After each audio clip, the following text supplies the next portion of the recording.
And hello again, everyone. I'm Steve Kornacki. Breaking news update here on those California primary election results. Again, we've been following this possibility of Democrats, would they get locked out of the general election ballot in one of these districts in California that they think they can flip this fall, that they need to flip this fall to win back the House. Dana Rohrabacher, Republican in 48. This is one we've been keeping a particularly close eye on. You see the situation here. There is a lot of confusion around this one right now for a couple reasons. Number one, there are a lot of votes that are still going to be cast. There are a lot of votes that are still going to come in through the mail. So there's days probably of counting here. But right now you got this situation. Our official results showing a second Republican hundreds of votes away from joining Dana Rohrabacher there in the top two. That would be the dread scenario for Democrats. There are reports online. Dave Wasserman, Cook Political Report, he follows this stuff very closely. He's saying he's taking a look at these, and he thinks there may be a tabulation error that could result in more votes for the fourth place candidate here, Harley Ruda, a Democrat. Of course, the Democrats were kind of split here organizationally on who to back. If that is true, and we have a spotter out there trying to track down the information, we don't know if that's true. We don't know if that's what's going on there. But if that is indeed what proves to be the case, then you could have Ruda potentially moving up there into second, maybe complicating the bout, maybe creating a three-way tie for second place there. A lot of chaos, a lot of uncertainty there, so we're keeping a close eye on that. Meanwhile, Jason Johnson, John Podhoretz, they are back with us. And Jason, let me just start with you.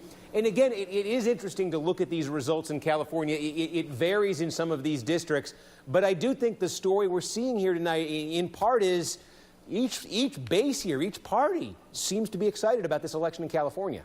Well, yeah. I mean, look, you've got Democrats who are saying this is our opportunity to take our country back, and you've got Republicans saying this is our opportunity to keep our country in the hands that it's already in. But what's also been important, and this was mentioned sort of in the last segment, you know, the issue of immigration is not just a sort of racial bugaboo in California. It's a functional, practical issue. If you're talking immigration in Ohio, you're probably just sort of dog whistling. You're talking immigration in California, and there are people who have concerns. Maybe the majority of Californians don't necessarily want a border wall, but that is bolstering a lot of these Republicans. And also, we have to see, Latino turnout hasn't necessarily been commensurate with what some of the resistance numbers we've been seeing in other states. Look, Villagrosa is not going to get into the top two votes to be governor, and that's telling in a state like California. So it remains to be seen if any of these late votes are going to change this dynamic. But if Democrats really want to be successful this fall, they have got to do a better job of turning out Latino voters, and their enthusiasm has to continue. It can't just be about punching Trump in the nose in the primary. It's got to go all the way through to November.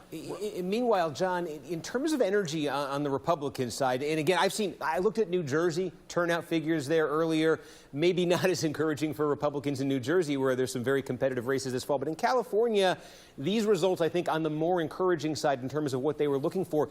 If there was an uptick in Republican energy here, we're seeing, what would you account for? What do you think caused it? I think that there is better news this year than last year.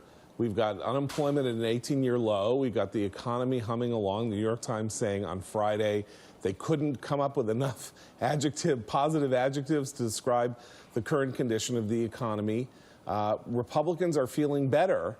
You know, whatever anxiety the president's behavior in 2016 was causing them, and whatever problems everybody may have with the substance of the Trump presidency, for Republicans, things have stabilized. And so they are not as depressed as they were in 2017. My view is, while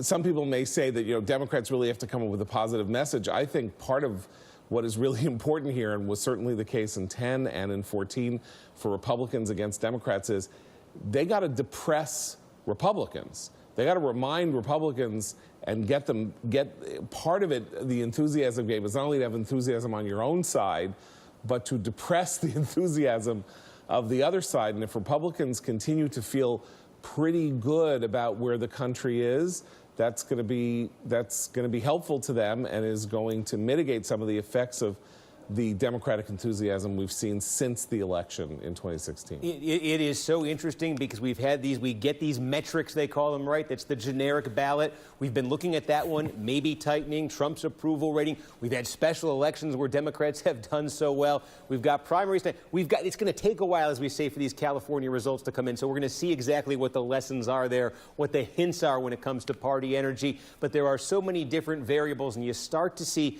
especially when California all comes in, I think a picture for the fall, a more clear picture taking shape. So we're going to continue to follow that picture as it emerges in California in the next few hours. John Podhoretz, Jason Johnson, thank you for joining us. And I'm Steve Kornacki.